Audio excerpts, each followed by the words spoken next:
السلام عليكم ورحمة الله وبركاته. في حوادث كتيرة بتحصل عبر التاريخ خلت العالم كله في حيرة ودهشة. ناس بتختفي فجأة من غير أي أثر ولا جثة ولا دليل ولا حتى تفسير منطقي. في الفيديو دوت هعرض لكم حالات من أشهر حالات الاختفاء اللي لحد النهاردة محدش قادر يفسرها. بس قبل ما نبدأ ياريت تشرفونا بالاشتراك في القناة وتفعيل الجرس عشان يوصل لكم كل جديد. لغز اختفاء الطيار فريدريك فالنتين من الألغاز الغريبة جدا.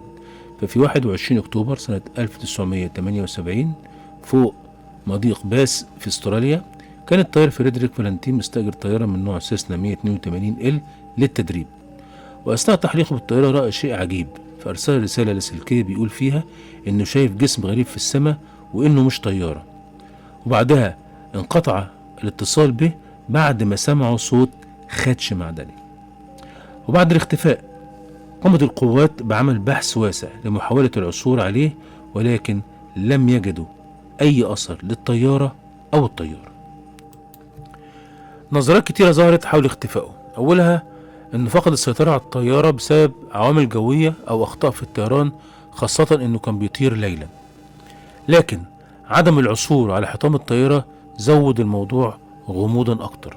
نظرية تانية ظهرت نتيجة رسالة الطيار نفسه قبل انقطاع الاتصال، أن يكون السبب في ذلك هو كائنات مجهولة.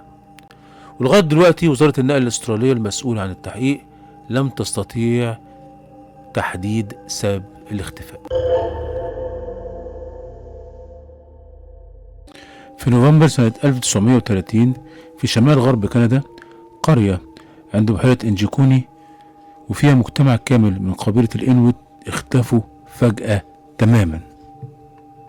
اكتشف الاختفاء صائد فراء يدعى جولابيل لما دخل القرية وجدها مهجورة تماما دون وجود أثر لعنف أو صراع أو نزوح جماعي، لدرجة أنه وجد طعام معلق فوق النار وملابس وكلاب زلاجات مربوطة ماتت من الجوع وقبور مفتوحة من غير أثر للسرقة.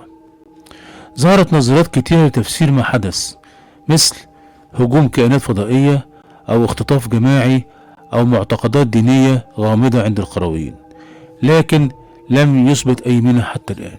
رغم أنه بعد كده الشرطة الكندية أجرت بحث أثبتت فيه أن اللي اختفى عدد من الأفراد القرية مش كل القرية، إن الاختفاء نفسه لغاية دلوقتي لغز كبير جدا.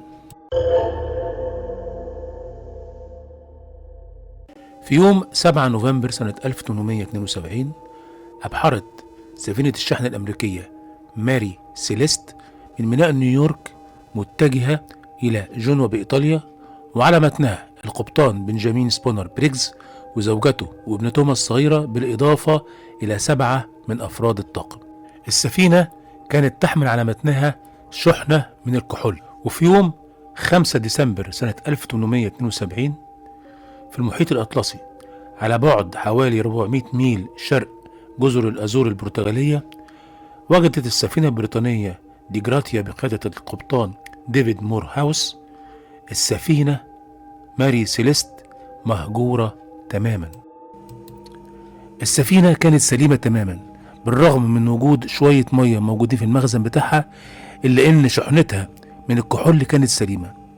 السفينة كانت قابلة للإبحار وما كانش مفقود منها إلا ركابها وزورق النجاة الرئيسي. السلطات البريطانية في جبل طارق قامت بالتحقيق في القضية، ولكنها لم تتوصل لأي دليل يدل على وجود شبهة جنائية أو تورط طاقم دي جراتيا في الاختفاء. ولحد دلوقتي محدش عارف ايه اللي حصل.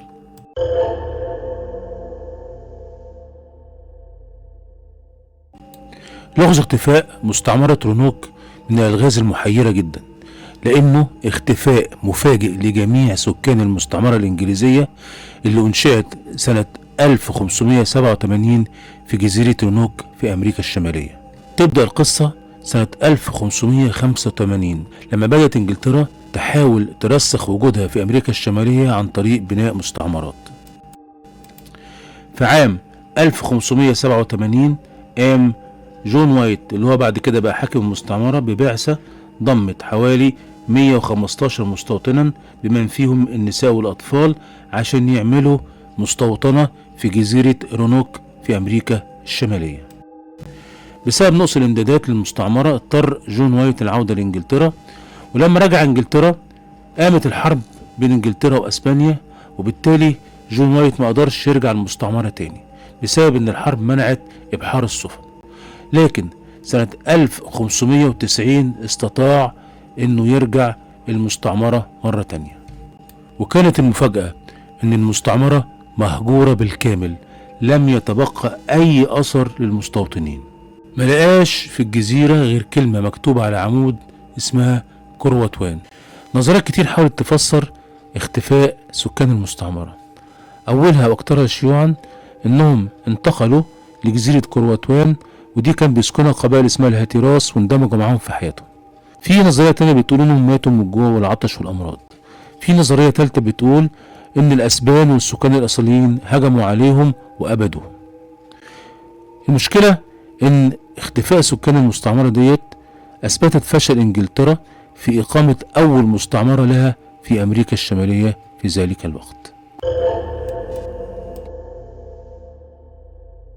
لغز اختفاء إيميليا إيرهارت من ألغاز الطيران اللي ما اتحلتش لغاية دلوقتي. إيميليا إيرهارت كانت طيارة أمريكية مشهورة، كانت مشهورة إنها بتسافر بالطيارة بتاعتها مسافات طويلة. في يوم من الأيام قررت إنها تلف حوالين العالم بالطيارة بتاعتها، تبدأ من ميامي في الولايات المتحدة وترجع لها تاني. اختارت ملاح مشهور اسمه فريد نونان، وده كان بيشتغل في شركة بان أمريكان. في 1 يونيو سنة 1937 بدأت الرحلة بتاعتها من ميامي في الولايات المتحدة عشان تلف حوالين العالم. كانت الطيارة بتاعتها من نوع لوكهيد إلكترا، وطارت بالطيارة هي والملاح بتاعها، وقابلتها صعوبات كتير في السكة، وشهدت آخر مرة في جزيرة غينيا الجديدة، ودي جزيرة موجودة جنوب غرب المحيط الهادي. في 2 يوليو سنة 1937 انقطع الاتصال بطيارة إيميليا إيرهارت، وكان قطع الاتصال عند جزيرة هاولاند، وهي جزيرة نائية موجودة بين الولايات المتحدة الأمريكية وأستراليا. ومن الوقت دوت لم يتم العثور على طيارة إيميليا إيرهارت أو جثتها أو جثة المساعد بتاعها. بعد اختفاء الطيارة حاولت الأبحاث تفسر سبب الاختفاء. كان هناك في نظريتين. نظرية بتقول إن الطيارة وقعت في البحر عشان الوقود بتاعها نفذ، وفي نظرية تانية بتقول إن الطيارة هبطت اضطراريا على جزيرة اسمها نيكومارورو، موجودة برضو في المحيط الهادي بالقرب من جزيرة هاولاند، لأنهم لقوا على سنة 1940 بعض البقايا العظام وبعض أشياء من مقتنيات إيميليا إيرهارت. لغاية دلوقتي محدش عارف إيه اللي حصل، كلها نظريات ولم يفسر سبب سقوط الطائرة أو أين بقايا إيميليا إيرهارت أو المساعد بتاعها. القصص دي بتفكرنا إن لسه في ألغاز في العالم محدش قدر يحلها، واختفاءات ممكن تفضل غامضة للأبد. قولنا في التعليقات إيه أكثر حالة اختفاء شايفها غريبة ومش ممكن تتفسر. ولو عجبك الفيديو متنساش تعمل لايك واشتراك في القناة وتفعيل الجرس عشان يصلك كل جديد. سلام عليكم.